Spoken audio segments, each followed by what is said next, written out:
अजय, सानू, अमन, रमन, विकास, वेलकम, नमस्ते, स्वागत है भैया। श्वेता सिंह जी, आपका भी स्वागत है, वेलकम। क्लास टाइम चेंज करने में यही एक प्रॉब्लम हो जाती है। बच्चा खुश रहो, बच्चा सानू खुश रहो। बच्चा एक टाइम का आदी हो जाता है, शाम 7 बजे की क्लास का आदी हो चुका है। खुश रहो विकास, स्वागत है बच्चा। और एकदम से जब क्लास चेंज कर टाइम चेंज कर दो अचानक से किसी दिन, किसी कोई काम आ जाने से, तो फिर कई लोगों को तो पता ही नहीं चल पाता। हाँ सही तो है, लेकिन 7 बजे वाली टाइमिंग बेस्ट है। आज 7 बजे वाली मैंने 7 बजे ही शेड्यूल किया था क्लास को, लेकिन एकदम से कुछ अर्जेंट वर्क आ गया तो फिर उसको 2 घंटे आगे शिफ्ट करना पड़ा मुझे। खैर, चलो शुरू करते हैं। हम लोग ही, बाकी लोग अपना धीमे धीमे से जुड़ते रहेंगे। हम सफर जी, आपका भी स्वागत है क्लास में। स्टार्ट करते हैं हम लोग क्लास, ठीक है। कौन बनेगा चैंपियन, रीजनिंग का प्रैक्टिस सेशन स्टार्ट करते हैं। बच्चा, पहला क्वेश्चन आप लोगों को स्क्रीन पर देने चल रहे हैं। सिंपल क्वेश्चन होगा, एकदम बहुत सिंपल, इससे ज्यादा सिंपल क्वेश्चन कोई नहीं हो सकता है, ठीक है। एकदम सिंपल क्वेश्चन है, ध्यान से देखना और सही उत्तर बताने का प्रयास करना। ये रहा आपके सामने पहला प्रश्न आज की क्लास का। वेलकम हम सफर। यदि किसी सांकेतिक भाषा में रेफ्रिजरेटर को ये लिखा जाता है तो उसी सांकेतिक भाषा में क्या लिखा जाएगा? समय आपके पास 40 सेकंड का जो होता है एज इट इज रहेगा, और इस प्रश्न का आपको उत्तर बताना है। बताइए क्या उत्तर आएगा।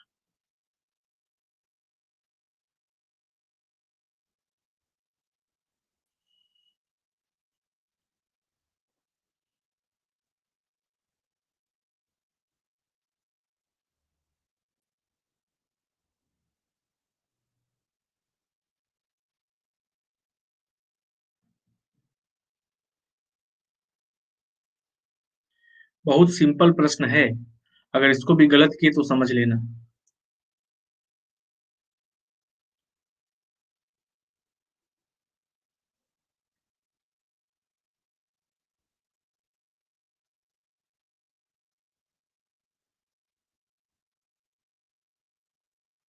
और 10 सेकंड बाद इसका पोल दे देंगे अब।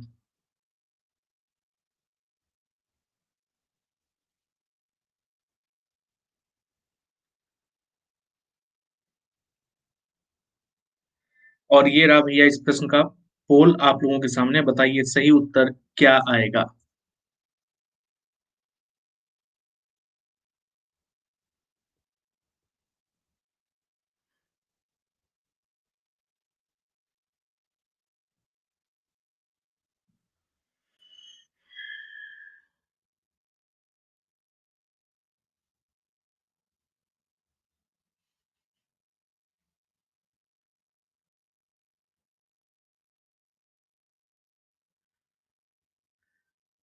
खाली हम सफर का सही है बस, केवल और केवल हम सफर का, बाकी किसी का नहीं सही है। राधे राधे साची जी, मोहिनी, सचिन, वेलकम।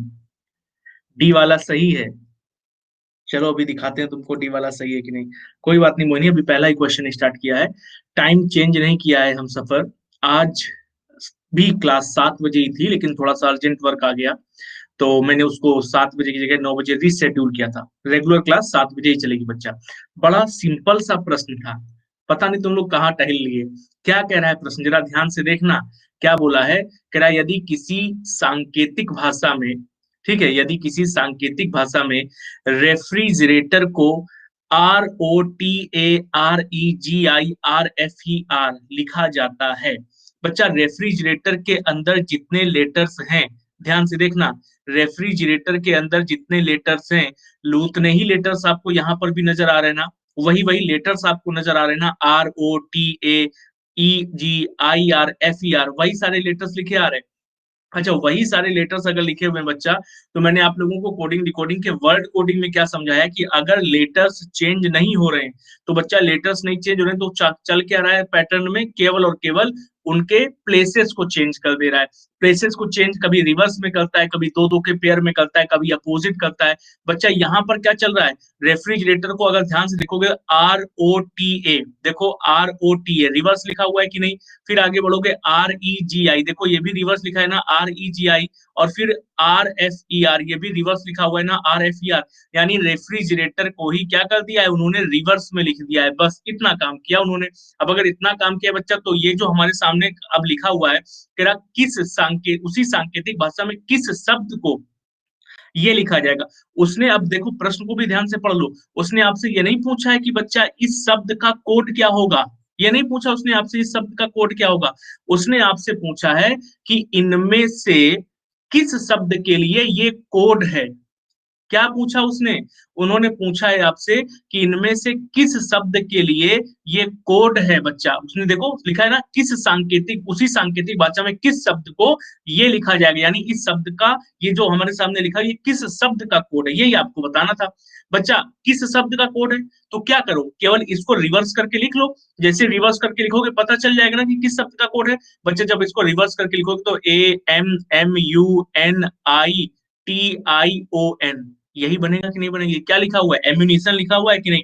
और अगर एम्यूनिशन लिखा है बच्चा, कहां पर एम्यूनिशन आपको दिख रहा है, कहीं पर भी, यहाँ पर ANMO है, यहाँ पर AMN नहीं है भैया, यहाँ पर आओ, AMMUNITOIN लिख दिया है। ION होना चाहिए था, तब एम्यूनिशन सही बनता। ठीक है, अभी ये सही नहीं लिखा है। देखो TION आ रहा है ना आखिर में, यहाँ पर TOIN लिख दिया बच्चा। सी वाले जितने लोगों ने किया था ये भी गलत हो गया। तो बचा क्या हमारे पास, सही उत्तर केवल और केवल इनमें से कोई नहीं। ये हमारे प्रश्न का सही उत्तर हो जाएगा। ठीक है, इतना करना था बच्चा। ठीक, और आप लोगों ने सारा का सारा प्रश्न गलत करे। अब बताओ, इससे भी सिंपल कोडिंग डिकोडिंग का कोई प्रश्न हो सकता है क्या। तस्वीर, विकास, नीतू वेलकम, नमस्ते, प्रियंका जी आपका भी स्वागत है। Welcome everyone. ठीक, अब इससे भी अगर सिंपल क्वेश्चन कोई नहीं हो सकता, तो हम एक्सपेक्ट कर रहे थे कि तुम लोग सही करोगे। लेकिन सही से बताएं, मैं 70% ये एक्सपेक्ट कर रहा था कि आप में से 70% लोग इस प्रश्न का उत्तर नहीं दे पाएंगे। खरे उतरे आप लोग एक्सपेक्टेशन में। खैर, आगे बढ़ते हैं, अगले प्रश्न का उत्तर करते हैं बच्चा। ये रहा अगला प्रश्न आप लोगों के सामने। उत्तर बताइए। टीका वाले बाबा की जय। भैया वेलकम, रमन स्वागत है। इस प्रश्न का उत्तर बताओ, क्या आएगा। 40 सेकंड का समय आपके पास है।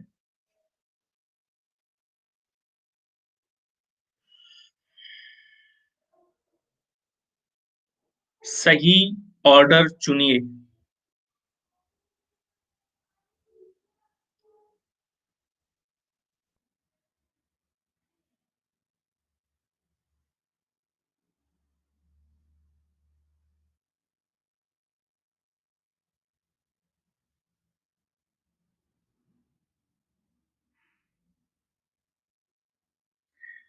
आ, मोहिनी अगर यार्न बता देंगे तो फिर पूरे क्वेश्चन का आंसर हो जाएगा।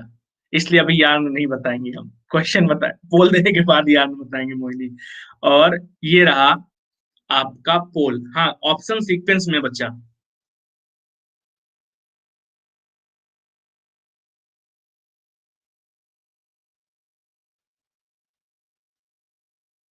यार्न के चक्कर में बहुत सारे लोग चले जाएंगे हमें लग रहा है। लेकिन आपको यार्न पता होना चाहिए। ठीक है, इस वजह से मैं उसका मतलब क्या होता है ये अभी नहीं बता रहा हूँ।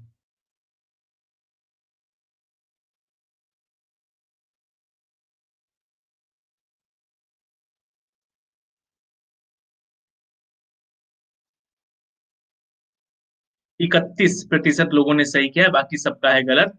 ठीक है, सूत, एग्जैक्टली यान का मतलब धागा होता है, या सूत बोलते हैं जिसको।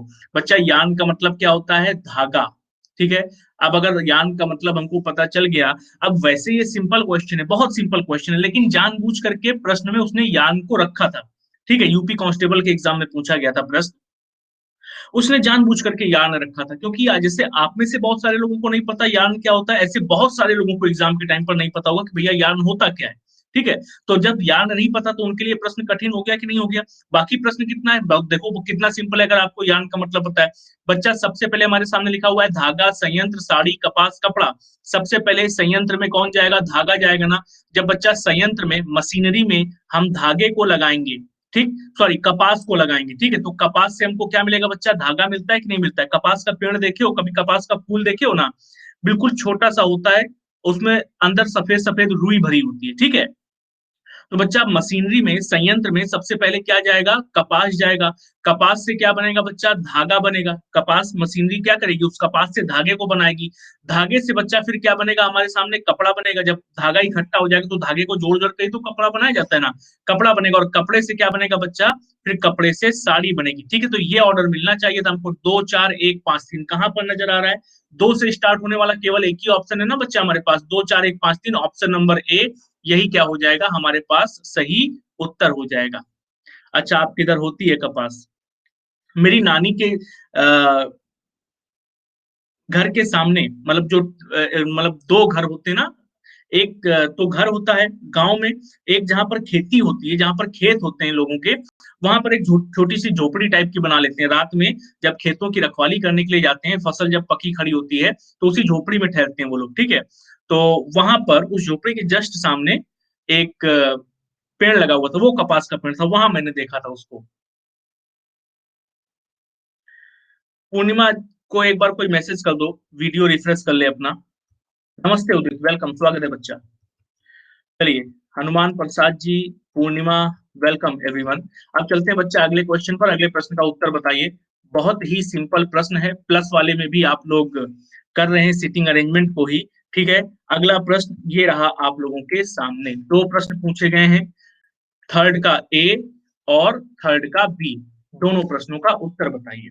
हम सफर वीडियो रिफ्रेश कर लो बच्चा एक बार।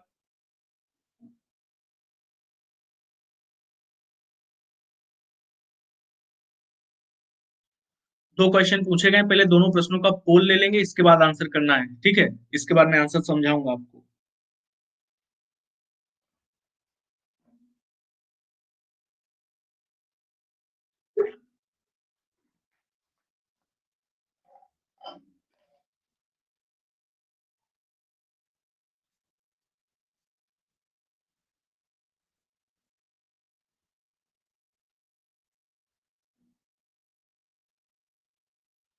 वेल डन बच्चा।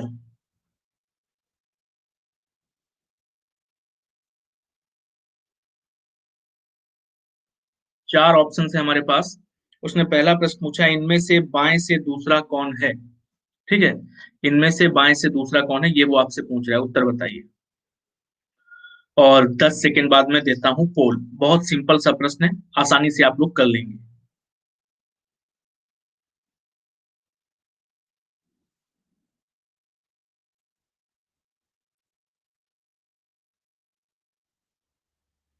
और ये रहा आप लोगों के सामने पोल। उत्तर बताओ। मजेदार क्वेश्चन चल रहे हैं इस समय सुबह प्लस वाली क्लास में, 9:30 से 11, जहां पर हम लोग सिटिंग अरेंजमेंट के ही क्वेश्चंस को सॉल्व कर रहे हैं इस समय। ये उनके सामने बहुत ही सिंपल है।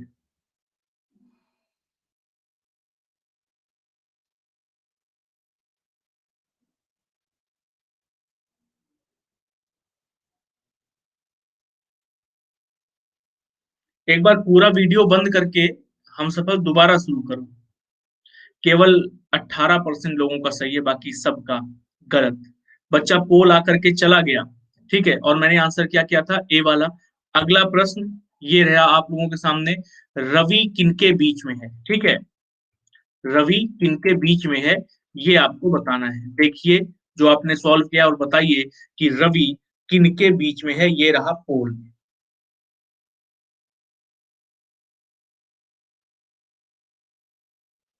कोई बात नहीं सानू, वीडियो को देखते रहना जब भी समय मिले, और डाउट हो तो पूछ लेना बच्चा तुरंत।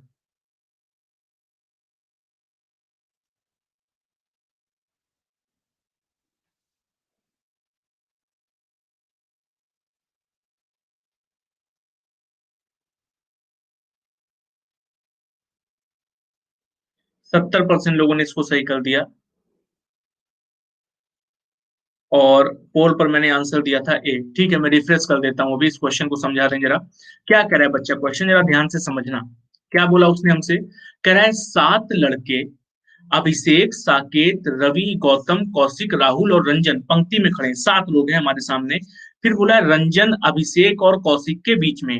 बच्चा रंजन कहां पर है? उसने हमको बताया है कि रंजन जो है वो अभिषेक और कौशिक के बीच में है, तो यहाँ पर अभिषेक को कर लिया और यहाँ पर कौशिक को कर लिया। अच्छा, ये चेंज हो सकता है कि नहीं हो सकता है? एक दूसरी स्थिति बच्चा क्या बनेगी कि अगर रंजन यहाँ पर है तो फिर यहाँ पर भी अभिषेक हो सकता है और यहाँ पर कौन होगा? फिर कौशिक होगा।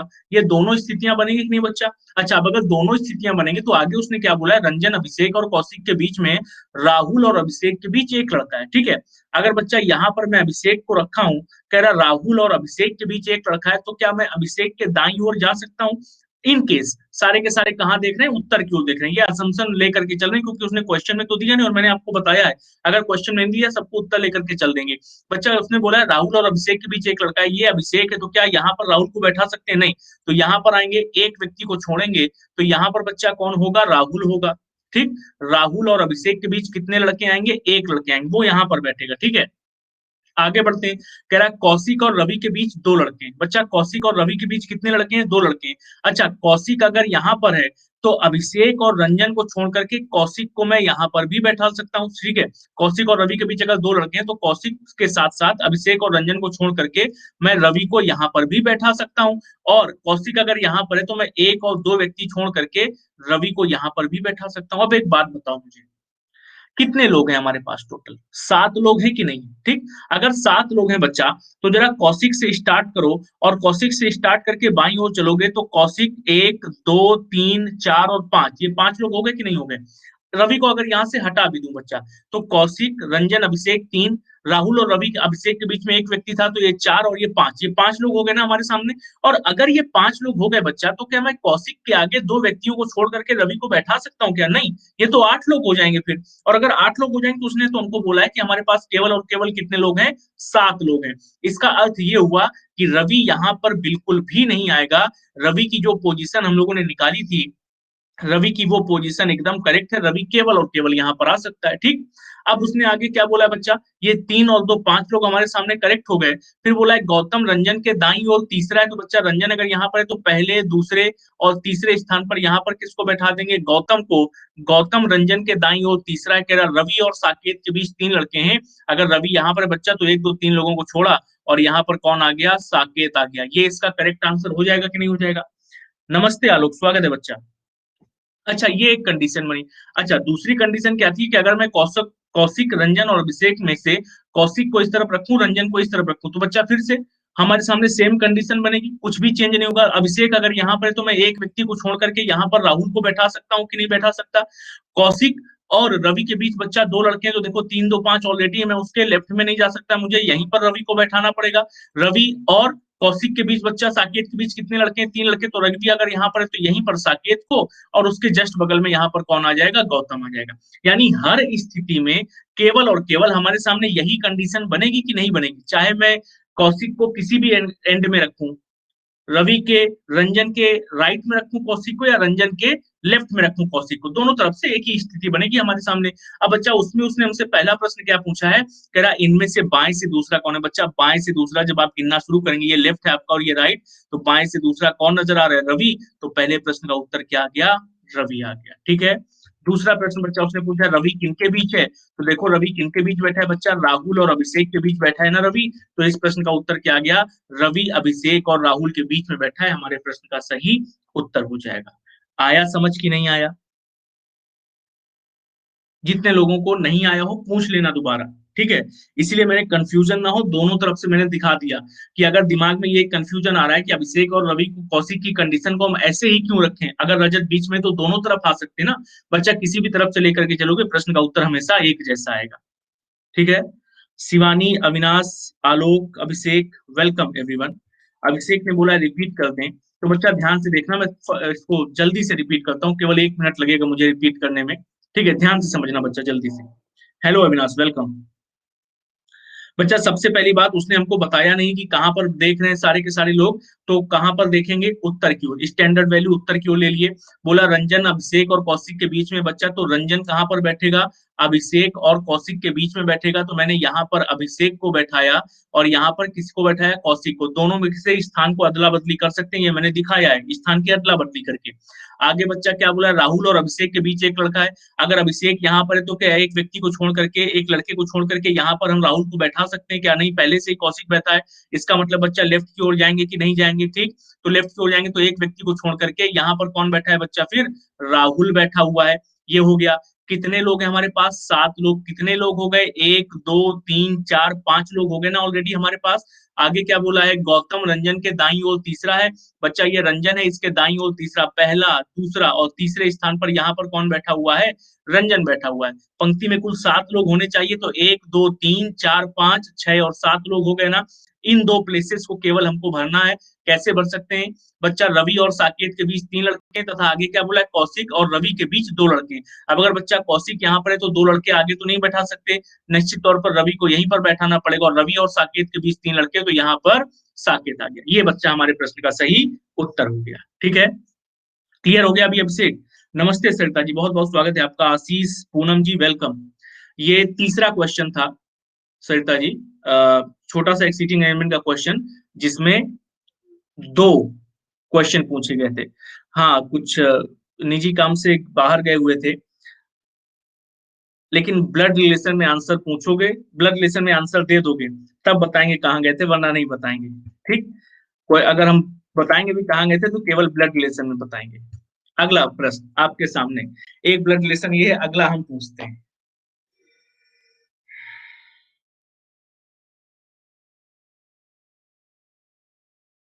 बताओ इस प्रश्न का उत्तर, बहुत ही सिंपल है, मतलब कतई सिंपल प्रश्न है ये।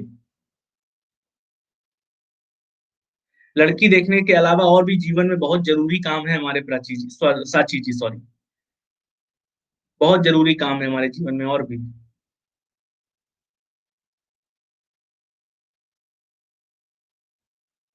इस प्रश्न का उत्तर बताओ मुझे, क्या आएगा।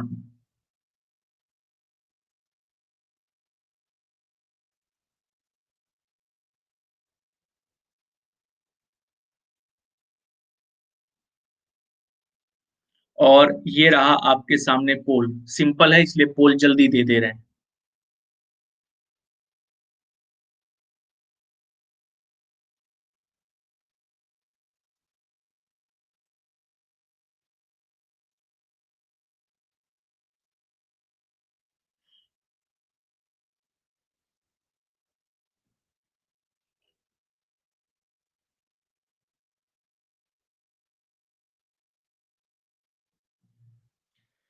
इकहत्तर, 75% लोगों ने सही उत्तर दिया हुआ है। ठीक है, चलो ध्यान से समझना बच्चा।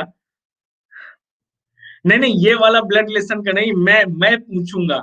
ठीक है, मैं पूछूंगा, उसका उत्तर बताना है, वर्बली पूछूंगा मैं।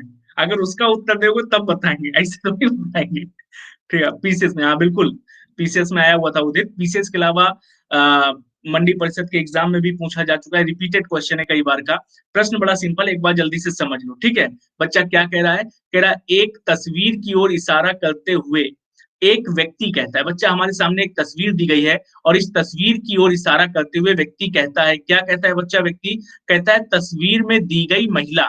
तस्वीर में बच्चा कौन है, एक फीमेल है, एक महिला है तस्वीर में।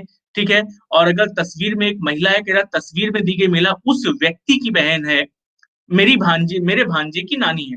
बच्चा तस्वीर में दी गई महिला मेरे भांजे की क्या है, नानी है। अब अगर तस्वीर में दी गई महिला मेरे भांजे की नानी है बच्चा, ठीक, तो कह रहा है तस्वीर में दी गई महिला उस व्यक्ति की बहन, उस व्यक्ति की बहन जिसकी कोई और बहन नहीं है, यानी ये कैसी है बच्चा, इकलौती है। ठीक है, कैसी है ये, इकलौती है। कह रहा है अगर तस्वीर में दी गई महिला मेरे भांजे की नानी है, तो उस व्यक्ति की बहन, व्यक्ति कौन है बच्चा, खुद वो है, उस व्यक्ति की बहन जिसकी और कोई बहन नहीं है, वो कौन हो गई, बहन, इकलौती हो गई ना, से किस प्रकार से संबंधित है। तो बच्चा तस्वीर में दी गई महिला इस बहन से, इस व्यक्ति की बहन से कैसे संबंधित है, यही बताना है। अब अगर ये भांजी है और इसकी कोई और बहन नहीं है, तो निश्चित तौर से ये जो इस व्यक्ति का भांजा है, ये इसका क्या होगा, बेटा होगा कि नहीं होगा। तभी ना तो इसका भांजा कहलाएगा, अदरवाइज भांजा कैसे कहलाएगा, ठीक है। यानी ये जो भांजा है इस व्यक्ति का, इस महिला का, इस बहन का क्या है, बेटा है।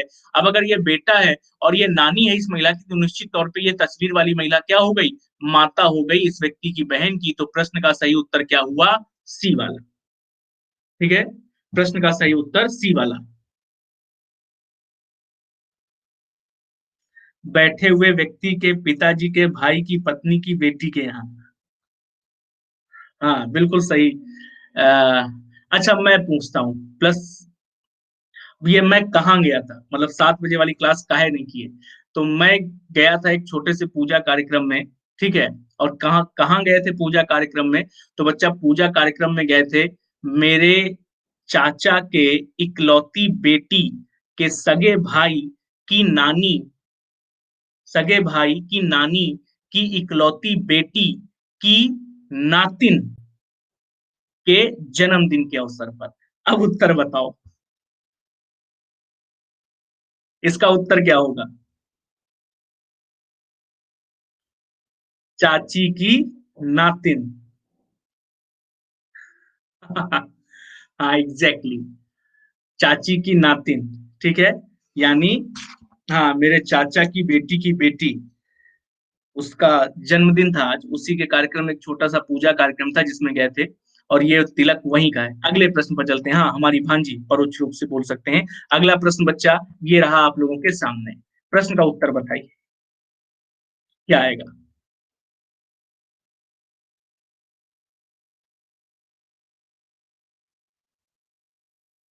बिल्कुल दूर का नहीं है।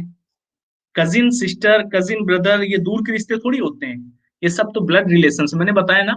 चाचा के, ताऊ के जो रिश्ते होते हैं, उनके जो बच्चों से रिश्ता होता है, वो रिलेशन किसके अंदर आता है, ब्लड रिलेशन के अंदर आता है, ठीक है। तो ये ब्लड रिलेटिव्स हैं, दूर का रिश्ता नहीं। इस प्रश्न का उत्तर, भाषा घुमा सकती है। देखते हैं कितने लोग घूमते हैं। पोल दे रहे हैं बच्चा, बस तुरंत दे रहे हैं। और पोल देने जा रहे हैं इस प्रश्न का, ठीक है। सही उत्तर बताने का प्रयास करना। सिंपल सा प्रश्न है, ये रहा आपके सामने इस प्रश्न का पोल। उत्तर बताओ।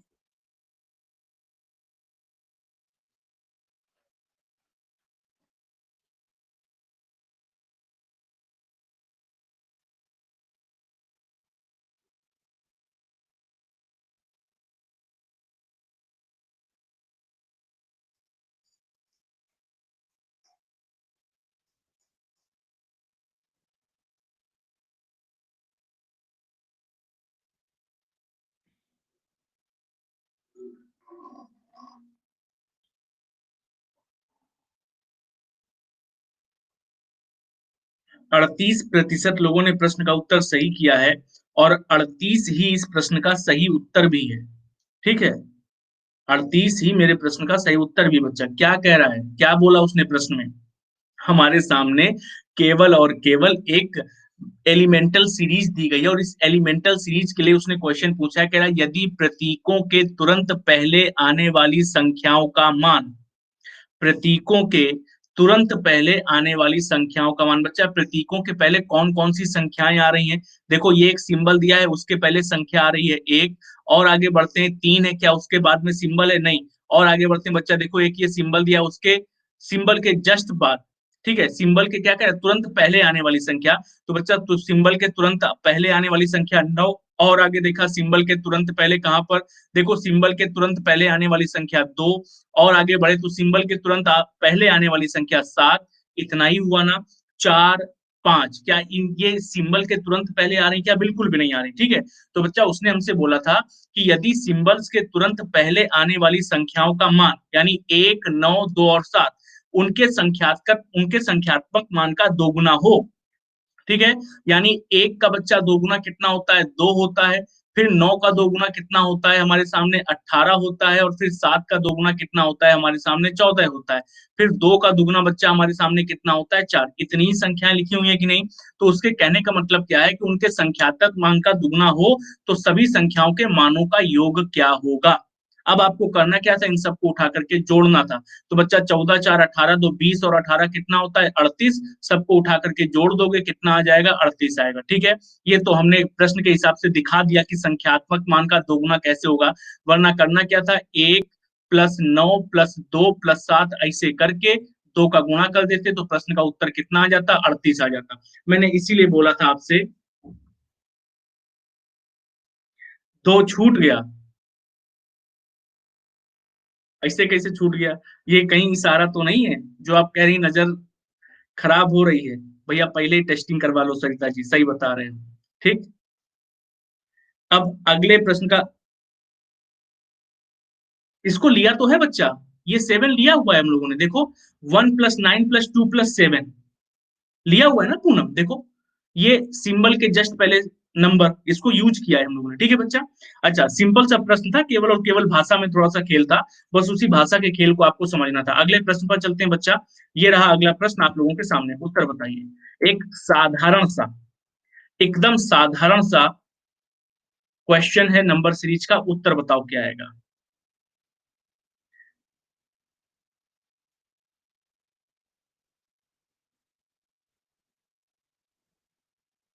कोई बात नहीं बच्चा, कोई बात नहीं, क्लियर हो गया वो जरूरी था।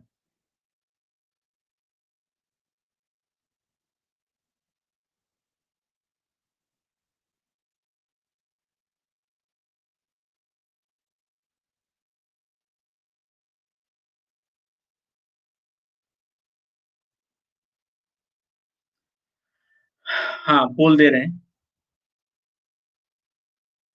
5 ऑप्शन से बच्चा हमारे सामने, सही उत्तर बताइए।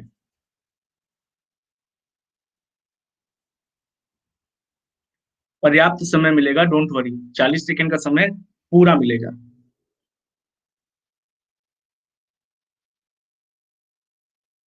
और इस प्रश्न का पोल देने जा रहे हैं अब आप लोगों को। उसने पूछा है प्रश्न चिन्ह के स्थान पर क्या आना चाहिए, सीरीज के पैटर्न के हिसाब से ये रहा आप लोगों के सामने पोल, बताइए क्या उत्तर आएगा।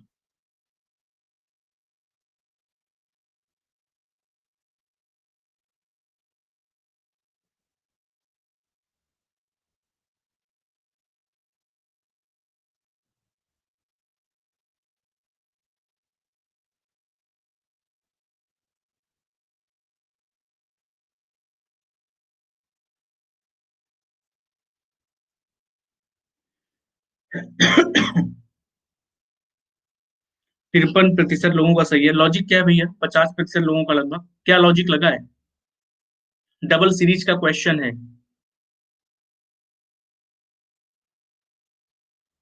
अच्छा, और कोई लॉजिक। 3 से 5, 10, 20, 37 चल रहा है, निश्चित तौर पे संख्याएं बढ़ी नहीं है। और अगर बढ़ी नहीं है संख्याएं तो फिर चल क्या रहा होगा, केवल और केवल एडिशन या सब्सट्रैक्शन चल रहा होगा। संख्याएं लगातार बढ़ रही, इसलिए सब्सट्रैक्शन नहीं केवल एडिशन ही चलेगा। 3 से 5 बच्चा डिफरेंस कितने का है, +2 का डिफरेंस है। ठीक है, 5 से 10 कितने का डिफरेंस है, +5 का। फिर 10 से 20 कितने का डिफरेंस है, +10 का। और 20 से 37 कितने का डिफरेंस है, +17 का। यही डिफरेंस नजर आ रहा है कि नहीं। अब अगर ये डिफरेंस नजर आ रहा है बच्चा तो इसको और ब्रेक कर ले, क्योंकि 2 5 10 17 तो नहीं नजर आ रहा है कुछ, नहीं नजर तो ये भी आ रहा है।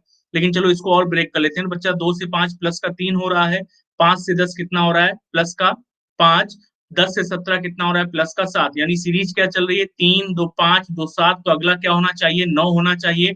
बच्चा 17 + 9 कितना होगा 26, तो यहाँ पर क्या होगा प्लस का 26, तो अगला क्या होगा बच्चा 37 + 26, 37 + 26 यानी 37 6 43 20 63।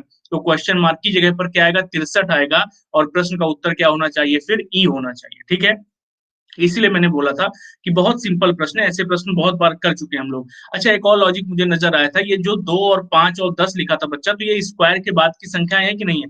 मैंने आपको हमेशा बताया कि स्क्वायर के एक अंक बाद और एक अंक पहले की संख्या, क्यूब के एक अंक बाद या एक अंक पहले की संख्या हमेशा दिमाग में रखना। 5 बच्चा क्या होता है 2 का स्क्वायर + 1 होता है, 10 क्या होता है 3 का स्क्वायर + 1 होता है। ठीक, तो +2 करेंगे बच्चा तो ये क्या होता है 1 का स्क्वायर + 1 होता है कि नहीं। अब ये 3 का स्क्वायर प्लस, तो बच्चा ये क्या है 4 का स्क्वायर + 1 हो गया। तो अगला क्या होना चाहिए 5 का स्क्वायर + 1 यानी कितना 26, ये भी आएगा। तो ऐसे भी कर सकते थे इसको। ठीक है, प्रश्न का सही उत्तर 63 आ गया। अगला प्रश्न ये रहा आप लोगों के सामने, बिल्कुल मोहिनी, इसीलिए मैंने उसको बता दिया। इस प्रश्न का उत्तर बताइए, कथन एवं तर्क का प्रश्न है, सही उत्तर क्या होगा बताइए।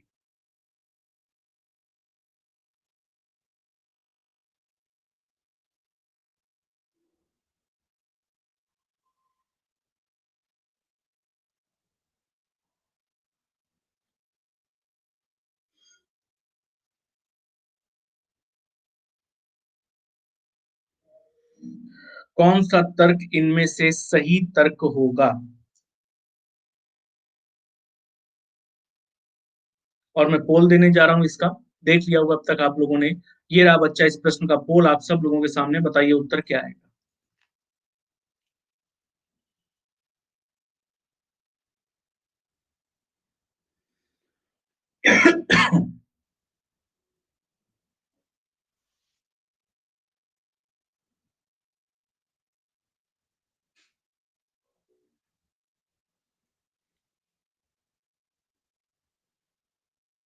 बहुत खराब हालात है भाई इसका।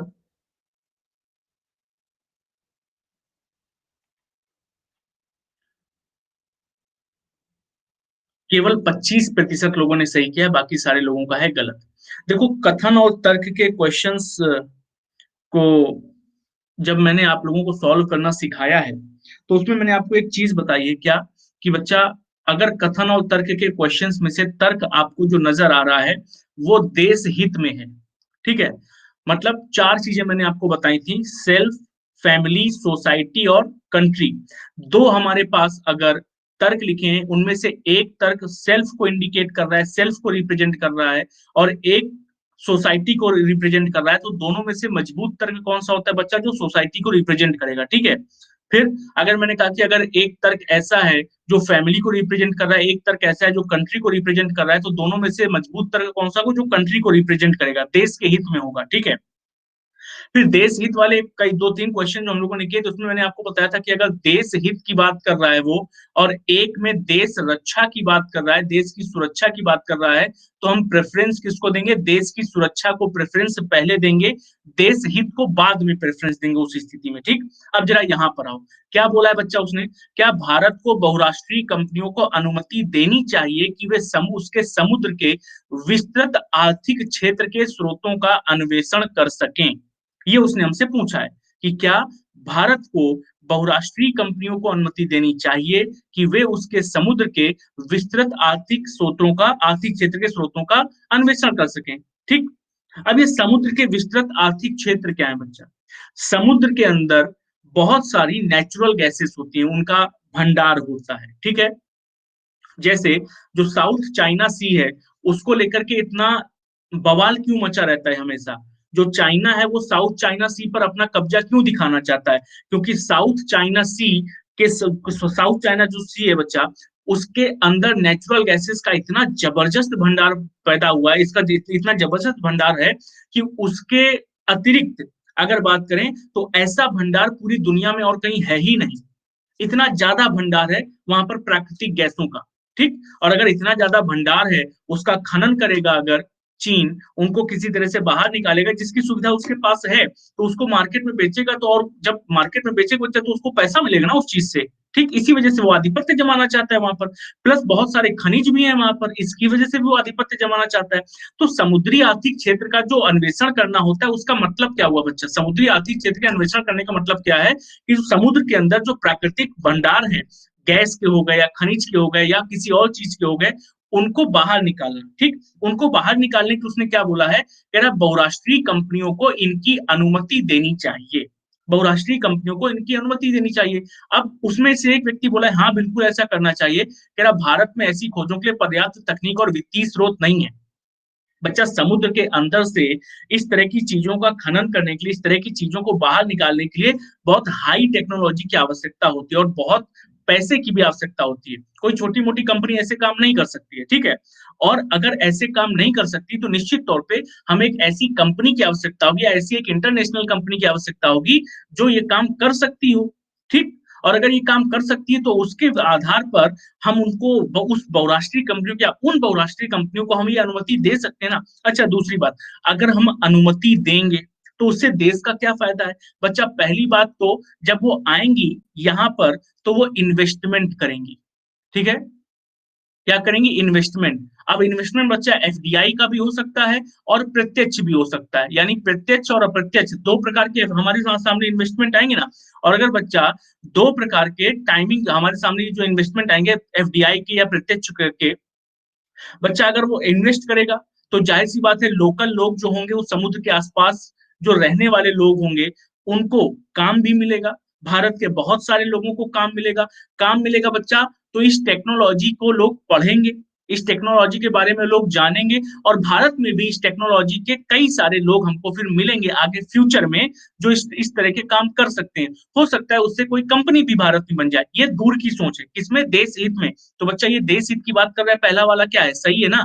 दूसरा कह रहा नहीं है, राष्ट्र के सर्वप्रभुता संपन्न दर्जे को खतरे में डाल देगा। बच्चा सर्वप्रभुता संपन्न दर्जे को खतरे में कैसे डाल सकता है? मतलब वो वहां से उस समुद्र से खनन करेंगे प्राकृतिक गैसों का या खनिज का या अन्य चीजों का, और वो यहाँ से पाइपलाइन लगा करके दूसरे के यहाँ भेज देंगे। यही यही ना संपन्नता को खतरा होगा ना, यही संप्रभुता को खर्चा होगा। अरे जो भी होगा वो सरकार की निगरानी में होगा ना, सरकार उनको एक क्षेत्र अलॉट कर देगी, ठीक, कि भैया इस क्षेत्र में इतना काम आपको करना है, उसी क्षेत्र में काम करेंगे ना। ये थोड़ी कि भैया काम करना है अरब सागर के, वो पहुंच जाएंगे जाकर के जो है प्रशांत महासागर पर, ऐसा थोड़ी ना करेगा। ठीक, तो बच्चा ये जो उसने बात बोली है कि नहीं संप्रभुता को खतरा हो जाएगा, भारत की राष्ट्रीयता अखंडता खतरे में पड़ जाएगी, ये एक फर्जी की बात है, इसका कोई मतलब नहीं बनता, ठीक है। लेकिन पहला वाला देश हित में, ठीक, तो पहला वाला बच्चा क्या हो जाएगा, सही हो जाएगा, जबकि दूसरा वाला गलत, और बाकी सारे भी क्या हो जाएंगे, गलत है। उम्मीद है ये जो एक्सप्लेनेशन था वो समझ आ गया होगा, ठीक, और इसको समझ जाएंगे अब आप लोग, इस तरह के प्रश्न आगे कर सकते हैं, ठीक है। रेगुलर नहीं हो सकती है मोहिनी, क्लास का टाइम 9 बजे, 3:30 से 4:30 और 7 से 8 ही रहेगा। कभी कभी जरूर हो जाया करेगा जब कोई कार फंस जाएगा अचानक से। अच्छा, अगला प्रश्न बच्चा ये रहा, बहुत ही सिंपल, मतलब एकदम जहर टाइप सिंपल प्रश्न है। उत्तर बताओ क्या आएगा। इसको भी गलत कर दिया तो एकदम हृदय क्षण भंगुर होकर के गिर जाएगा। गलत मत करना इसको। पोल दें, देखो पोल आने लगा तुरंत। कुछ करने नहीं है प्रश्न में, खाली देख लिए तो हो जाएगा।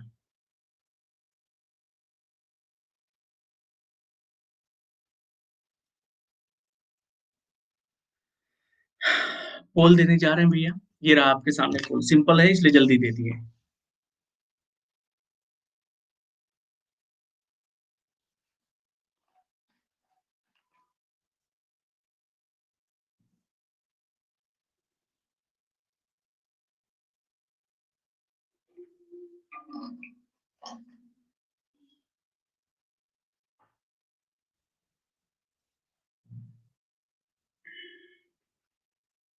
चलो, प्रश्न को, सिंपल प्रश्न को भी गलत करने को अपना संवैधानिक अधिकार मानते हुए 40% लोगों ने गलत कर दिया है इसको। कोई बात नहीं, संवैधानिक इस अधिकार को बदला जाएगा धीरे धीरे से, ठीक है। और आपको भी 60% वाली कैटेगरी में ला करके खड़ा कर देंगे हम। क्या बोला है बच्चा प्रश्न ने, 1997 में 18 फरवरी को मंगलवार था, तो बच्चा 18 फरवरी 1997 बेस डेट हो गई है, दिन कौन सा है, मंगलवार। कह रहा 18 फरवरी 1999 को कौन सा दिन होगा। तो बच्चा 18 फरवरी 1999 को कौन सा दिन होगा, जब उसने ये हमसे पूछा है, तो करना क्या है बच्चा, 97 से 98 एक साल, बच्चा कौन सा ईयर है, नॉन लीप ईयर है, तो नॉन लीप ईयर में 365 दिन होते हैं, 7 से भाग दोगे रिमाइंडर एक, यानी अगर नॉन लीप ईयर पे आप नॉन लीप ईयर पे आ रहे हो से और पे आ रहे हो, तो बच्चा कितना रिमाइंडर केवल और केवल एक मिलेगा ना। तो अगर बच्चा एक मिलेगा तो 18 फरवरी 1997 से 1998 पर आओगे तो रिमाइंडर मिला एक, 98 से 99 आओगे, ये भी कैसा है, नॉर्मल ईयर है, तो बच्चा इसमें भी रिमाइंडर एक, टोटल रिमाइंडर कितना मिला, दो, डेट और मंथ चेंज नहीं हुआ है, यानी ट्यूसडे से कितने दिन आगे जाना था, 2 दिन आगे जाना था, तो बच्चा बुधवार बृहस्पतिवार, प्रश्न का सही उत्तर क्या आ गया, ए आ गया। इतना सिंपल प्रश्न होता है, ठीक है। अगला प्रश्न ये रहा आपके सामने, उत्तर बताओ।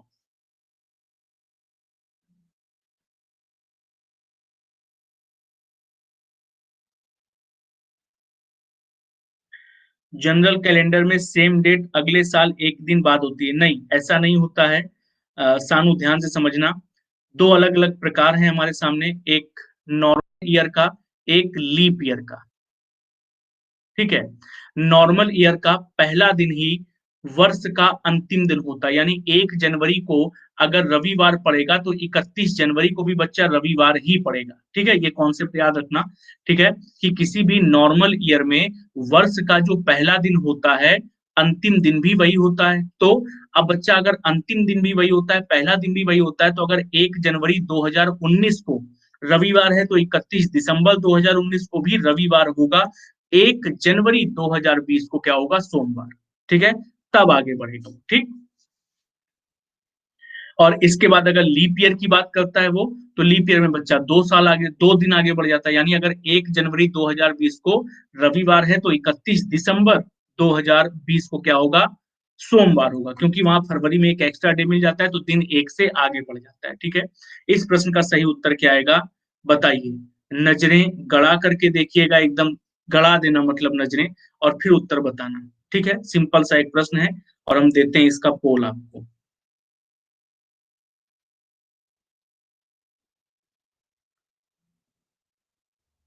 दिया जाए भैया पोल इसका। ठीक। तो भैया ये रहा आपके सामने इस प्रश्न का पोल। बताइए सही उत्तर क्या होगा।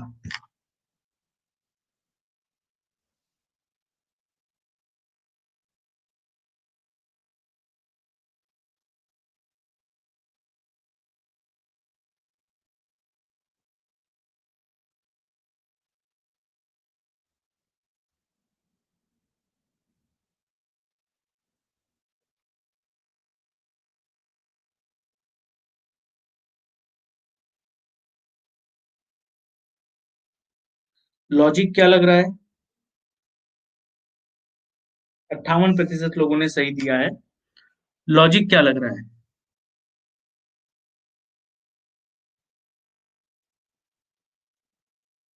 अरे कुछ तो सोचे होंगे प्रश्न का उत्तर लगाने के पहले कि हाँ यही चल रहा है लॉजिक, इसके आधार पर करेंगे। फर्स्ट से दो, 1 से 2 और 3 से 4। बच्चा ध्यान से समझना, आकृति नंबर ए किससे संबंधित है, बी से संबंधित है। ठीक है, यही बात उसने हमसे बोली है, 90 डिग्री। अच्छा। ठीक है। बच्चा, आकृति नंबर ए जिस प्रकार आकृति नंबर बी से संबंधित है, कह रहा वैसे ही आकृति नंबर सी से कौन सी आकृति इनमें से डी के स्थान पर आएगी। जरा ए और बी में संबंध क्या है बच्चा, पहले तो ये पहचान लेते हैं। जब ए और बी के संबंध को हम पहचानने चलते हैं तो हमारे पास इस ए और बी वाले आकृति में बच्चा, ए को देखो तो एक ये आकृति बनी हुई है। ठीक है, और ऐसी ही टाइप की एक आकृति यहाँ पर नजर आ रही, फिर हमारे सामने ये आकृति है और ये आकृति है। अच्छा। ठीक है, ये जो आकृति हमारे सामने है बच्चा, अगर इसको मैं 90 डिग्री क्लॉकवाइज में टर्न दिलाऊं, 90 डिग्री क्लॉकवाइज में टर्न दिलाऊंगा, तो बच्चा ये आकृति ऐसी बनती हुई नजर आएगी कि नहीं आएगी। देखो यही आकृति बनेगी ना। यानी ये आकृति जो हमको पहली वाली नजर आ रही है, ये वाली आकृति बच्चा, इस आकृति से जब हम इस आकृति पर पहुंचे तो कैसा, 90 डिग्री क्लॉकवाइज टर्न लेकर के सेम काम बच्चा यहाँ पर भी करेंगे ना। देखो जरा, ये जो 4 की आकृति दी गई है, इसको भी 4 की आकृति को भी अगर हम 90 डिग्री का टर्न दिलाएंगे क्लॉकवाइज में, तो बच्चा ये आकृति इस प्रकार की बन जाएगी आकर के कि नहीं बन जाएगी, ये आकृति। ठीक।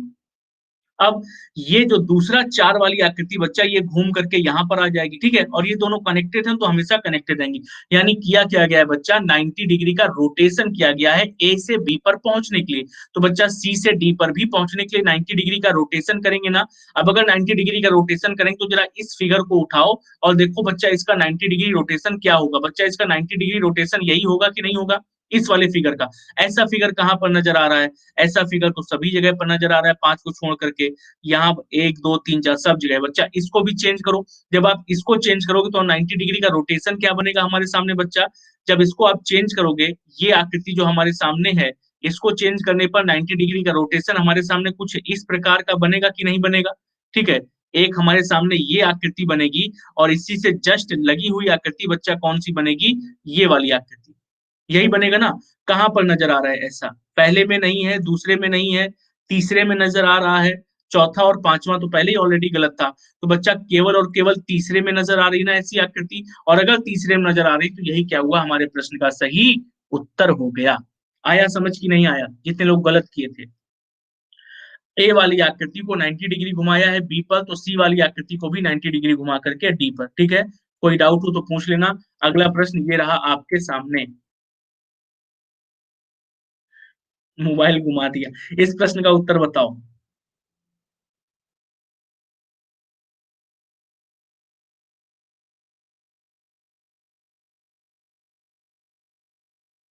साधारण सा एक वेन डायग्राम का प्रश्न है। सही उत्तर क्या आएगा ये आपको बताना है।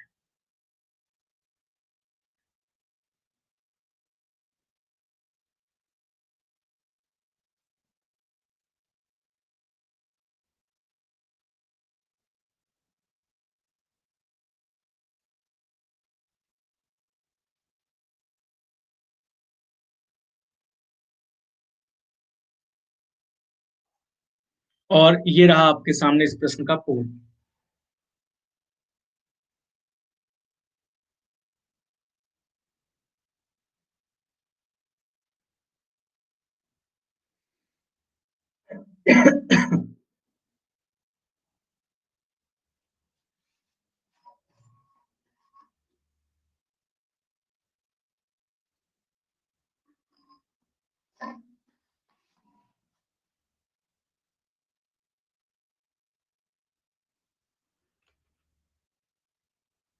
भैया ये तो सिंपल था, लेकिन इसका आंसर आप लोग गलत किए हुए हैं।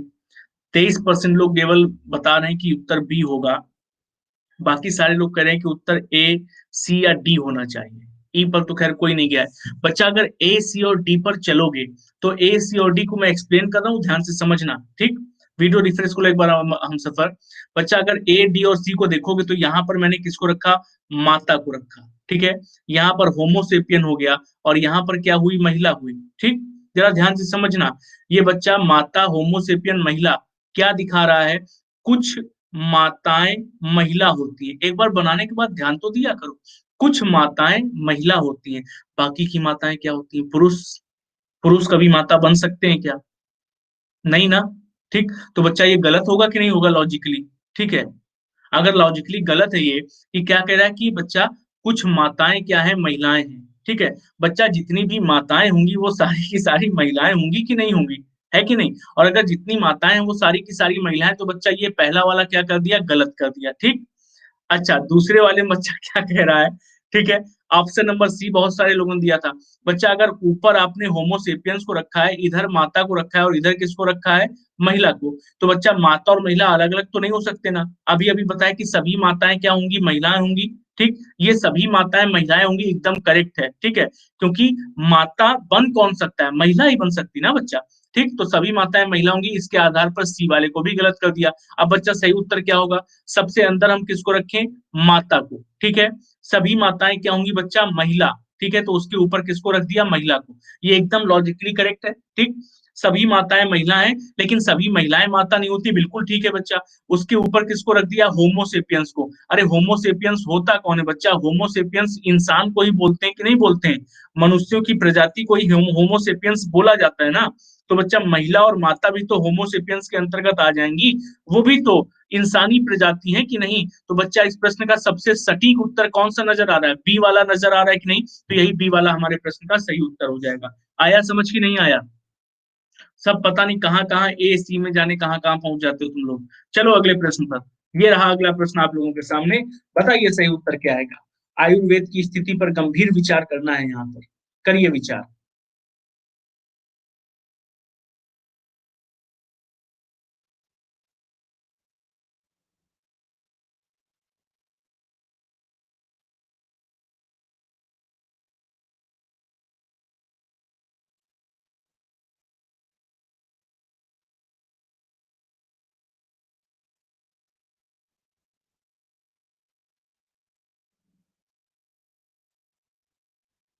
और सिंपल सा प्रश्न है, इसलिए पोल जल्दी दे रहे हैं। हाँ, पोल दे रहे हैं आलोक बस।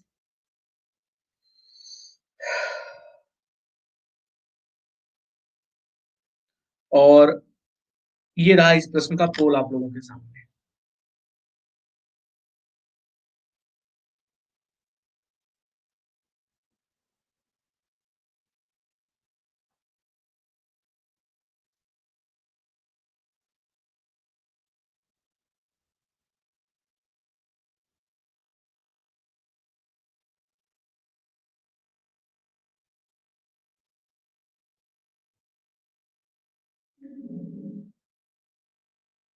सतहत्तर प्रतिशत लोगों ने प्रश्न का उत्तर सही किया है, ठीक। क्या कह रहा है बच्चा? कह रहा है कि भारत के गौरवशाली अतीत का सबसे बड़ा प्रमाण है पश्चिम में आयुर्वेद प्रणाली की बढ़ती लोकप्रियता। खासकर इस कोरोना काल में पश्चिम में आयुर्वेद की डिमांड बहुत तेजी से बढ़ी है, इस कोरोना संकट के बीच में। नेटवर्क चला गया था क्या आपका? ठीक है।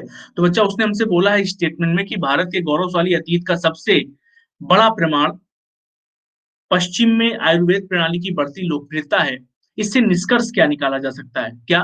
पहला, आयुर्वेदिक दवाएँ भारत में लोकप्रिय नहीं है। आयुर्वेदिक दवाएँ भारत में लोकप्रिय नहीं। अब एक बात बताओ, अगर बच्चा ये भारत में लोकप्रिय होता ही नहीं, अगर ये भारत में लोकप्रिय होता ही नहीं, तो क्या पश्चिम को, पश्चिमी देशों को इसके बारे में पता चलता क्या कि भैया आयुर्वेद नाम की भी कोई चीज़ होती है?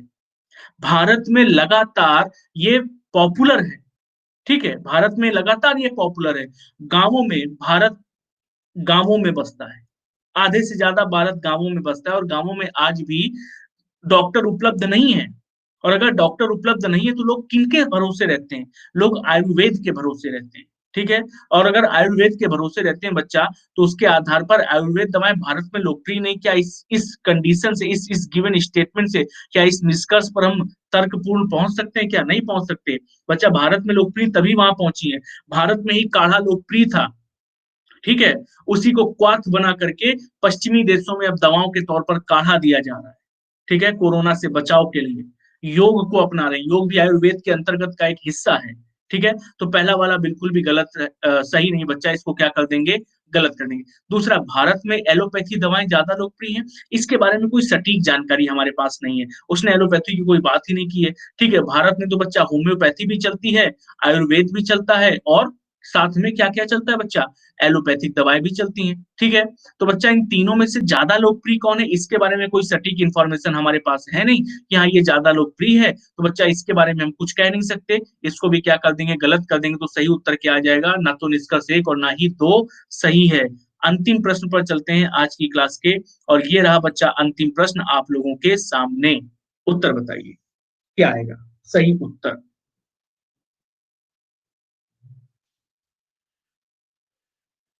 स्पर्श करना जिस प्रकार महसूस करने से संबंधित है, उसी प्रकार नमस्कार किससे संबंधित होगा? बहुत ही साधारण, सिंपल प्रश्न। उत्तर कितने लोग सही करते हैं, ये ज़रूरी है। 4 ऑप्शंस हैं हमारे पास।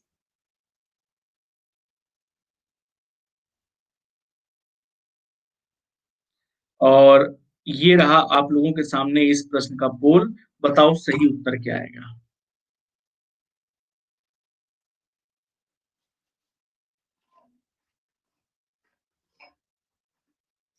As expected.